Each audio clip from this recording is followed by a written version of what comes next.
Okay, let's jump into a new deep dive. Today, we're taking a close look at MiFIR, that's the Markets and Financial Instruments Regulation. Our source material comes from FinCrime Intelligence, Hmm. and our mission really is to unpack this thing. What is it? Why was it introduced?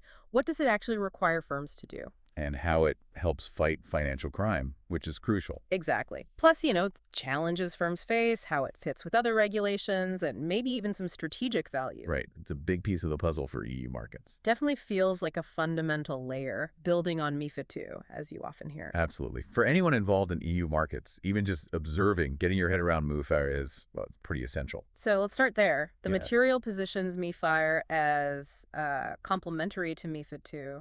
How should we think about that relationship? What's the difference? That's exactly the right place to start. Think of MiFID II as setting the big picture, the broad framework. Like the strategy. Sort of, yeah. Rules on how firms should act, their internal setup, product oversight, things like that. MiFIR then comes in and gives let's say, the detailed instructions, Yeah. the mechanics. Okay. It focuses very specifically on requirements for trading venues, the exchanges and platforms, and crucially, transparency rules and transaction reporting for financial instruments. Right. So MiFID II is the why firms need good conduct. MiFIR is the how trades get reported and seen. That's a good way to put it. Yeah. Its main goals are really about boosting market integrity, making things more transparent, and protecting investors. Uh-huh. And it wasn't just thought up in a vacuum. It was a direct response, really, to the fallout from the 2008 financial crisis. Okay. Familiar story. Indeed, aimed squarely at making EU financial markets work better, be more resilient. So its objectives line up with MiFID II, but they're much more focused on these sort of operational gears of the market. Responding to crisis with more visibility, more data. So what were the specific aims then? What did regulators really want MiFIR to achieve? Well, the sources point to several key things. A really big one is transparency, both pre-trade and post-trade. Before and after the deal is done. Exactly. And that's for equities and non-equities, so bonds, derivatives, the lot. Clear rules on what trading info has to be public and when. Okay, makes sense. What else? Then you've got these significant transaction reporting obligations. These fall on investment firms and the trading venues themselves. Big data requirements there. We'll definitely need to dig into that reporting piece. Oh, absolutely. MiFIR also pushes for non-discriminatory access, basically ensuring firms can connect to trading venues and clearinghouses fairly. Leveling the playing field a bit. Kind of, yeah.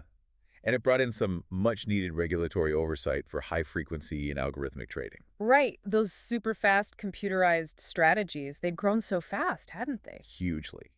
And maybe regulation hadn't quite kept pace. MiFIR tried to address that. Okay. And finally, it worked on harmonizing rules for firms outside the EU, the third country firms wanting to access EU markets. They need to meet certain standards. So tying it all together, transparency, reporting, fair access, algo controls, rules for outsiders, it's meant to create a more robust market overall. Precisely. A more transparent, competitive, and resilient EU trading environment. That's the goal, bringing all those pieces together. Okay, let's connect this to financial crime surveillance. It sounds very market structure focused. Yeah. How does this plumbing help catch the bad guys? This is where MiFIR becomes a really powerful tool for intelligence gathering. The sources really stress Article 26, the transaction reporting bit, as being absolutely fundamental here. Article 26. Okay, tell us more. What does it demand, and why is it so key for spotting, say, insider trading? Right. It forces investment firms to report incredibly detailed information on every single trade they execute. Every single one. Yep. To their national regulator, the NCA. And we're talking really granular stuff. Who bought, who sold, the exact instrument, the price, the precise time, down to milliseconds sometimes. Wow. That sounds like building just a massive near real-time map of everything happening. That's essentially what it is. And that visibility, that data trove, is the gold mine for financial crime surveillance. Regulators can sift through it, run analytics, and spot patterns that just look wrong. Like what kind of patterns? Well, think insider trading.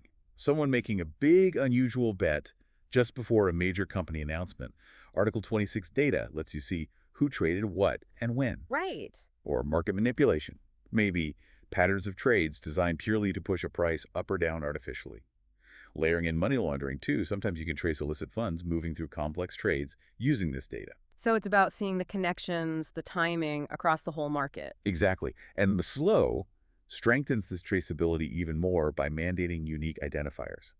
LEI's legal entity identifiers are required for Oh, firms. yes, LEIs. And there are requirements around client identifiers too. This just makes it so much easier to follow the trail to see who is actually behind the trades. Huge help for AML investigations. You're not just seeing an anonymous trade, you're seeing company X or client Y doing it? Precisely. Much harder to hide. And what about those controls on high frequency and algorithmic trading we mentioned?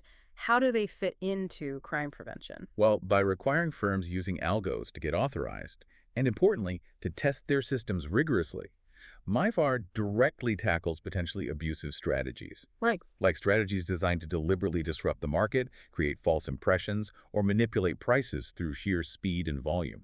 It's about controlling the tools that could be used for misconduct. okay. And just the fact that more data is available publicly after trades. That helps too. Standardized, transparent post-trade data makes it easier for regulators and also for firms' own internal compliance teams to spot and investigate weird price moves or unusual volumes after the fact. It provides context.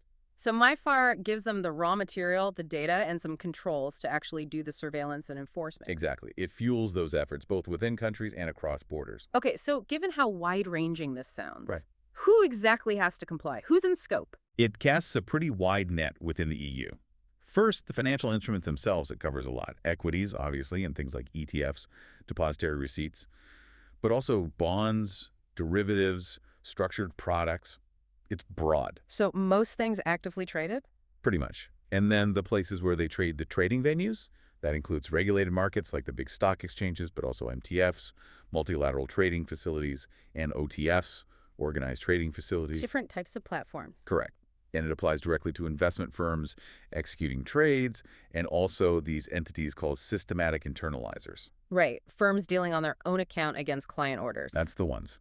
And, as we touched on, those third country firms wanting access, they have to meet specific EU standards, bringing them partially under MiFIR's umbrella too. That's a huge ecosystem to regulate. Implementing all this, it sounds, frankly, like a nightmare for firms. What are the big operational headaches? Oh, the sources are very clear. The challenges are significant. Top of the list, data accuracy. Just getting it right. Exactly. Making sure every single field in those millions of transaction reports is correct, complete, and submitted on time. Think ISINs for instruments, the right venue codes, timestamps down to the microsecond. Getting that level of precision consistently is really, really tough. And pulling it all together from different systems, I imagine. That's the next big one. Systems integration. You've got front office trading desks, order management systems, back office databases, compliance tools. They all need to talk to each other seamlessly to get that data out correctly for reporting. It's often a massive IT project. Connecting legacy systems with new requirements. Yeah. And it's not just report and forget. Record keeping is key. Yeah. You have to store all this data, usually for at least 5 years, in a way that regulators can easily access and audit it if they need to. Okay. And how do firms use this data themselves for their own protection? That's crucial what the sources call surveillance alignment. For a firm's own internal market surveillance systems to work effectively, they absolutely need to ingest and use this MiFID data. To spot problems internally. Right. To generate meaningful alerts if one of their traders is doing something suspect, for example. If that MiFIR data feed isn't properly integrated into their internal surveillance, they're flying partially blind. And for the big global banks, does it get even more complex? Oh yeah, cross-jurisdictional coordination. If you operate across multiple EU countries, you're dealing with different national regulators, potentially slight variations. Plus, coordinating with your non-EU entities, it adds layers and layers of complexity. And the consequences of getting it wrong. Not trivial. Big regulatory fines, intrusive investigations, and, the reputational damage can be immense. So this isn't just bureaucratic box ticking. Getting MiFIR right is pretty fundamental to staying out of serious trouble. Absolutely fundamental. Now, you mentioned MiFIR doesn't exist in isolation. How does it link up with other major regulations? MiFID III that we covered. What Right. It's definitely part of a wider web. It's designed to work with other rules. Like MAR, the market abuse regulation. Seems like a natural fit. Exactly. MiFIR is the rulebook that defines and prohibits market abuse, like insider dealing and manipulation. MiFIR provides the raw data, those detailed transaction reports that regulators use to detect and prove MiFIR breaches. Ah, so MiFIR feeds MiFIR enforcement. Directly. One provides the evidence, the other provides the prohibition and the penalty. They work hand in glove. Okay. What about EMAR? That's about derivatives infrastructure, right? Correct. EMIR focuses on reducing systemic risk in derivatives markets, things like central clearing, reporting derivative contracts to trade repositories, risk mitigation techniques.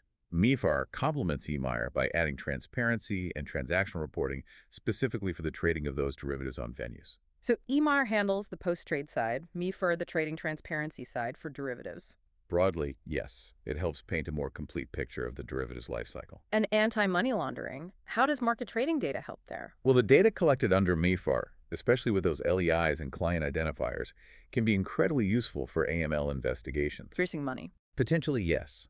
It can help financial intelligence units see how potentially illicit funds might be moving through market transactions, providing leads or corroborating evidence for investigations under the AML directives, Okay. like 5 AMLD or 6 AMLD. So it all links up market conduct, market abuse, derivatives risk, money laundering. MiFIR data touches on all of them. That's the idea, to create a more joined-up, transparent system where illicit activity is harder to hide. Okay, so we've talked a lot about the burden, the complexity, the fight against crime. But do the sources suggest there's any, strategic upside for firms that really get on top of MiFIR beyond just avoiding fines? Yes, and this is a really interesting angle. While compliance is obviously the main driver, the thinking is that firms that don't just scrape by but actually master their MiFIR obligations can gain real advantages. Oh, so. Well, for starters, that intense focus needed on data quality and reporting often forces firms to significantly improve their overall data governance internally. You basically have to get your data house in order. Exactly, which is good practice anyway. This tends to strengthen internal controls and risk management too, because the systems you build for reliable MiFIR reporting are inherently more robust, Okay, better internal plumbing. which can then lead to more effective internal surveillance, better fraud detection capabilities using that cleaner, more organized data. And externally, how does it look to regulators or clients? Well, being known for proactive, accurate, transparent compliance generally improves relationships with regulators, builds trust, and stakeholders appreciate it too. Makes sense. The sources also suggest that getting MiFIR right puts firms in a much better position for future regulatory changes. Think about things like Dorado, the digital operational resilience rules, or upcoming ESG disclosure requirements. They all rely heavily on good data infrastructure. So mastering MiFIR builds the foundation for whatever comes next. That's the argument. It builds the regulatory muscle, if you like.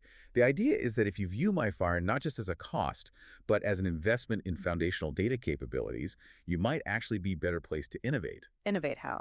In areas like RegTech, using technology for better compliance or developing more sophisticated real-time analytics about your own trading activity, it could potentially turn a regulatory burden into a source of insight, maybe even a competitive edge. Right.